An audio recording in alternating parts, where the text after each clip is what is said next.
Naushad Saab, thank you for inviting me and having me on your show. Thank you very much. Thanks, sir, for sharing your perspective. Thank you. Thank you. Thank you, sir. Thank you. Pleasure to have you in our show. Naushad, thank you for inviting me for this conversation. Thank you. Welcome, sir, to our next episode of Expert Insight. Thank you very much indeed.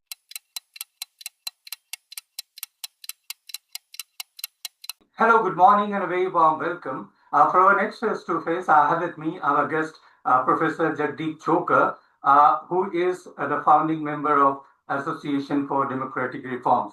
He has served as director in charge of IIM Ahmedabad and also served PSU and Indian Railway. It appears he has made electoral reform his mission of life, and uses every opportunity to intervene as and when necessary. Welcome, sir, to our next episode of Expert Insights. Pleasure to have you in our show. Thank you very much. Sir, my first question, as a petitioner, are you satisfied from what the Supreme Court has said yesterday while hearing petition against revision of electoral rules in Bihar? Well, I am only partially satisfied. I am not fully satisfied, nor am I fully dissatisfied. The arguments in the court, which went on for 3-4 hours, were very encouraging. The questions that the bench asked were very appropriate. But when the order finally came, it was not what we had asked for, requested for, or hoped for. But it was, as I told people yesterday, it could have been better, it could have been worse. It could have been worse in the sense that they could have dismissed our petition. They did not dismiss it. They admitted the petition, and they also suggested to the Election Commission to include 3 documents, which they should have included in the first place. The important thing to note is that the Supreme Court made it very clear during the discussions that they really wanted these 3 documents to be included. But the bench actually said that we would not like to issue an order or direct another constitutional authority. So we would only make this as a suggestion. Now, in a way, the Supreme Court maintained the dignity of the Election Commission, and we hope the Election Commission would reciprocate and maintain the dignity of the Supreme Court by honoring their suggestion and not rejecting their suggestion. So we will see what happens, whether the Election Commission accepts the suggestion. If it accepts it, what happens on the ground, and then we will see what happens on the 28th of July. So the issue is still very much open. It is not, the door has not been closed, and we intend to take it up again on 28th of July. Do you believe that in the next hearing on 28, Supreme Court should intervene as necessary, as anticipated by the petitions, and it would go a long way if to curb any such exercise in the near future in any place of the country, because we can see or we can hear that the next revision of rule could be in West Bengal after Bihar. You see, what happens on the 28th in the next hearing will depend on what transpires between now and the 28th. That is one part of the story. The other part of the story is that intensive revisions are perfectly all right, provided they are done in the appropriate manner. So we do not oppose verification or revision of electoral rolls. Keeping electoral rolls clean and up to date is a very useful thing, but it should be done properly, not in the haphazard and hurried manner that it is attempted to be done in Gujarat. So if it is done in West Bengal and it is done over 6 months or 1 year, or in any other state, if it is done with due time and the correct method, then there will be no problem. But if if the attempt is to do it, compress it in 1 month or 2 months or 3 months, then there will be problem. And then if this compressed method is held 1 month before when the state elections are due, it makes matters much worse. So we are not trying to stop the intensive revisions of electoral rolls. We have no problem, but they must be done properly. In this case, it is being done grossly improperly. So, if suppose that nothing concrete comes out from the Supreme Court in the next hearing on 28th, what would be the ground reality on the voting day in Bihar, and what is your major concern? Could there be any law and order problem if majority of the voters who comes to vote are unable to cast their vote?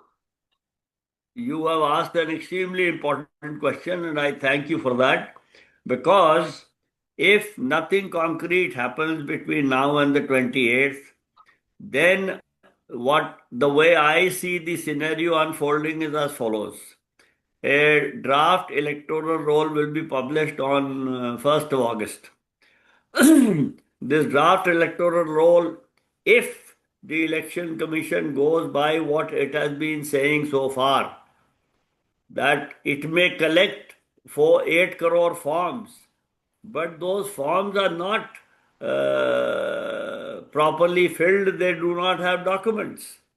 So their saying is that on the 1st of August, the draft electoral roll will be published, and for 1 month, there is an opportunity to raise complaints and objections. So anybody whose name is not there in the draft electoral roll can complain or object and give documents and get their names registered. Now, this is all very well, but my apprehension is that all the migrants who are out of Bihar, who are working in either in the agricultural fields of Punjab and Haryana, where whole families migrate, or who are working on construction sites in Mumbai, Calcutta, Madras, Bangalore, Hyderabad, they will not actually have an opportunity to see the electoral roll, the draft electoral roll. So they will do nothing. And their name will stay out of the electoral roll. Then the final electoral roll will be published. Their names will not be there on the final electoral roll, and they will not know, because they are doing their, they are earning their daily bread. They are worried about roti, kapda, makan wherever they are.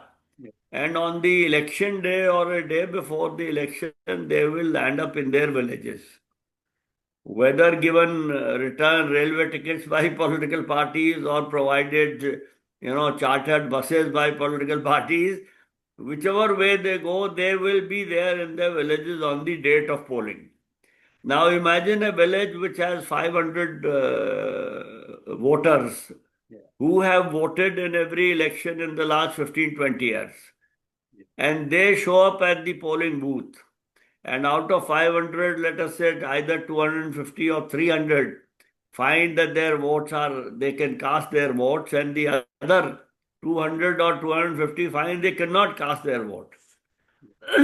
That situation will become very complicated, because the polling booth staff is about 6 to 8 people.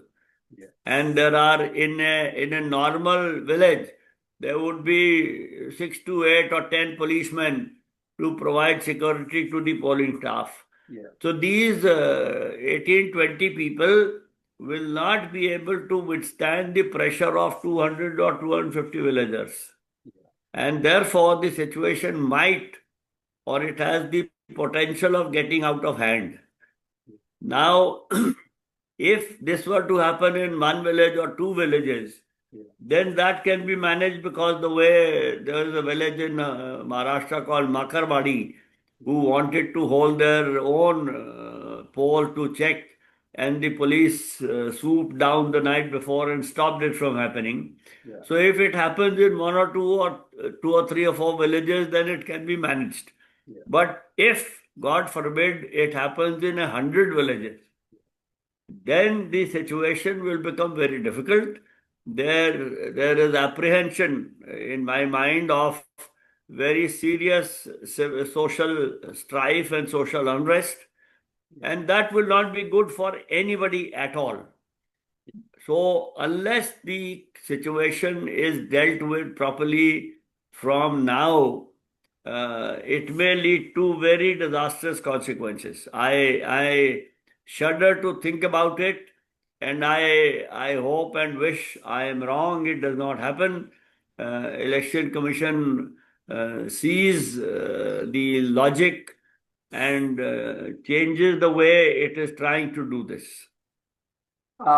Sir, do you think what should be done politically and legally to curb civil controversial division of electoral rolls elsewhere in the future, as we have come to know that the next is the Bengal after Bihar? You see, the Election Commission does electoral revisions, summary revisions of the electoral rolls every year. Yeah. And the system that the Election Commission is required to follow, which it has followed in the past, is to take the last electoral roll and then check its accuracy or completeness. Delete any names that need to be deleted, add any new names that need to be added. Now, that is a perfectly valid way of doing it, and that is the way it has been done for 70 years.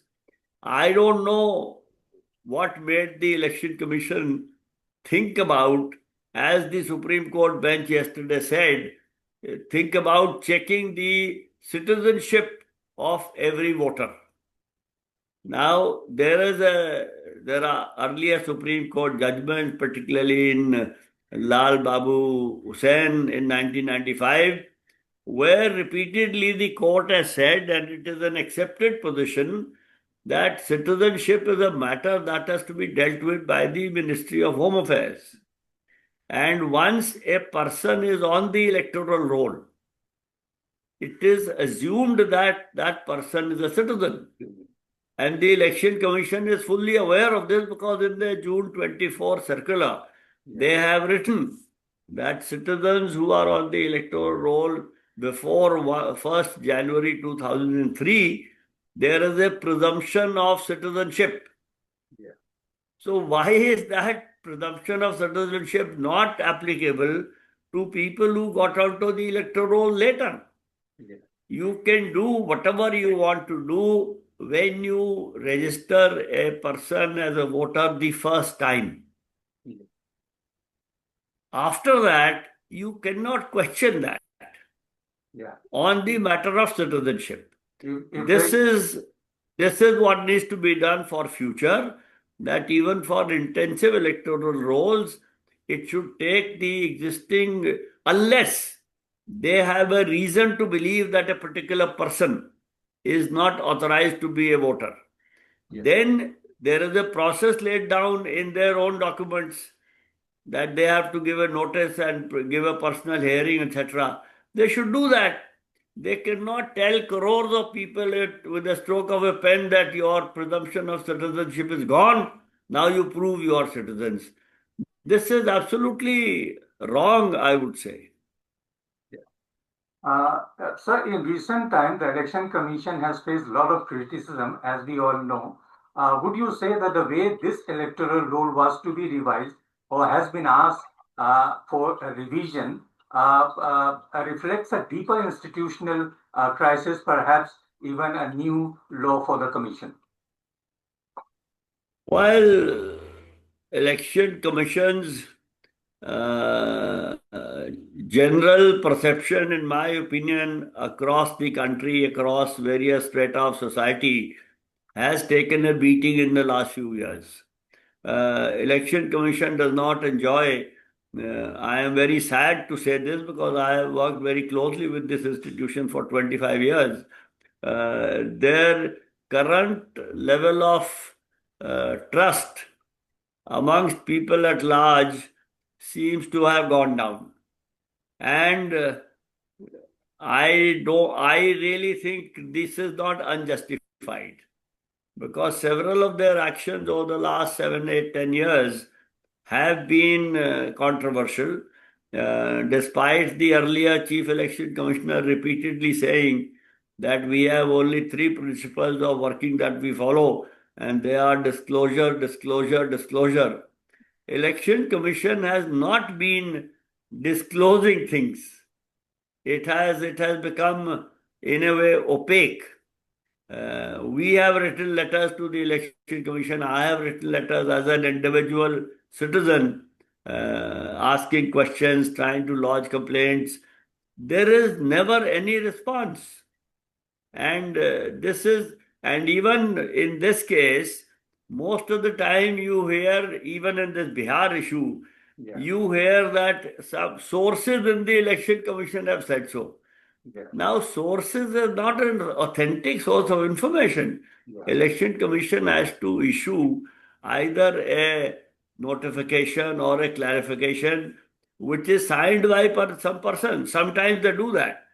But initially, when this matter began, there were unsigned statements put out by, I think, a media agency saying Election Commission's clarification on this issue.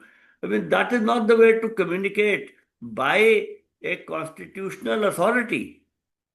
I mean, whatever they say it with the strength of the Constitution behind it.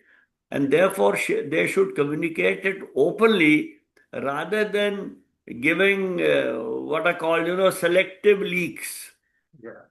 That is not the way the Election Commission should behave. It should be transparent, it should be open.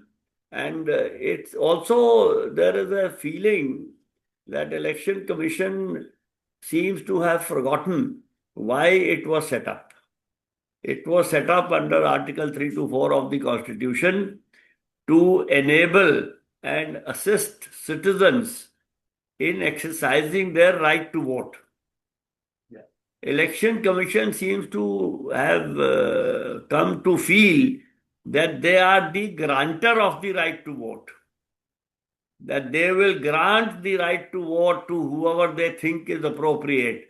They have forgotten that every citizen, eligible citizen, has a right to vote, and their job is to assist and help citizens to cast their vote, to exercise their franchise. And looked at this way, they should think of themselves as a service organization which is providing service to citizens. They have become an authority which wants to control citizens. This is a problem. Sir, technically, electoral rolls are prepared under the Representation of People Acts 1950. But do you feel the recent action of the Election Commission in Bihar went against both the letter and the spirit of this law? Can you please explain to our viewers? You see, under the Representation of People Act 1950, it is the job of the Election Commission to prepare and maintain the electoral rolls, and under the procedure prescribed by Parliament. That procedure is also laid down. But in this case, in Bihar's case, the Election Commission seems to have abrogated to it, not abrogated. They seem to have, they think they have acquired the powers of the Home Ministry to judge whether a person is eligible to be a citizen of the country or not. That is not their job. They should stick to what they are supposed to do, which is prepare, maintain, improve, revise the voter roll, not to go around checking citizenship. So there is a saying that if you do your own job well, that is very good. But if you don't do your own job and start doing somebody else's job, then there's a problem. जिसका काम उसी को साजे, there is a Hindi saying or Urdu saying कि आप अपना काम करिए, दूसरे को अपना काम करने दीजिए. The Election Commission in this case of Bihar seems to have started or seem to have decided that it must do what the Home Ministry is supposed to do also, which is why the whole problem. One particular aspect which I see has raised many eyebrows was the insistence on a birth certificate for voter verification. Particularly when data shows there's only 2.8% people in Bihar born between 2001 and 2005 have birth certificate. Was the Election Commission blind to this ground reality or overlooked it deliberately? You see, this is one of the few realities, that one of the many realities that the Election Commission seems to have been blind to. And that is why I think the whole process has been undertaken in a great hurry. For example, they have said in the new declaration that they expect people to give that they want the proof, documentary proof of the date of birth and the place of birth of the mother and / or father. Now, this use of and or is very confusing. Are you supposed to give both or are you supposed to give only one? And who will make that decision, the ERO or the applicant? The applicant may say, okay, bhai, it says or, therefore I'll give only one. The ERO may say it says and, please give both. Yeah. And in their own list of documents, one example that I've been giving very often is that it says the high school leaving certificate. Now, of course, you are right, 2.8% births have been registered. So 97% births have not been registered. So the question of birth certificate does not arise. Let me come back to the high school certificate. High school certificate never gives the place of birth. Yeah. It only gives the date of birth. So if you are looking for date and place of birth, then why have you included the high school certificate? If I give my high school certificate and the arrow says it does not give the place of birth, bring another one. So even the list of documents seems to have been prepared in a hurry without giving due thought to the whole process. So I think this birth certificate seeking from people in Bihar is absolutely impractical. And again, I mean, this is where I say it has been done in a hurry, but somebody could also say it has been done without proper application of mind. Yeah. So critics are also arguing that the documentation demanded will mainly affect rural community, Dalit backward caste, and also minorities and even migrants. So what kind of damage, social, political, and even constitutional, do you foresee if such a flawed revision exercise were to be implemented nationally, particularly in Bihar? Well, if this kind of exercise and is conducted and in this manner, then I think there will be disenfranchisement of a significant number of citizens and voters, and that proportion can vary from anywhere from 20% to 50%. I don't have an exact number or an exact estimate, but the deprived sections of society, which is a bad word to use, but there are people who are economically and socially deprived or backward. Those groups of people whom you have already said, migrants, minorities, uneducated or less educated, economically less prosperous, all those which are called in Hindi the Vanchit Varg, which is literally deprived sections of society, will be disenfranchised, and which is going to be very wrong and very bad, because the Indian electorate and Indian citizenry today may be economically and socially deprived, but they are very, very aware, very acutely aware of their right to vote. So right to vote, people know, is the only right that they have. A lot of people think this is the only right that they have. And if they are deprived of that, I think the reaction might be very, very difficult to handle. Yeah, given the repeated controversy which we have come across in the recent past, what concrete step do you think can help restore the Election Commission's credibility and ensure transparency? would you recommend any specific reform to strengthen the autonomy and accountability of the Commission? You see, the Election Commission is one of the several constitutional institutions. This is a much larger issue because many constitutional and statutory institutions have seem to have lost their autonomy and independence in the last few years.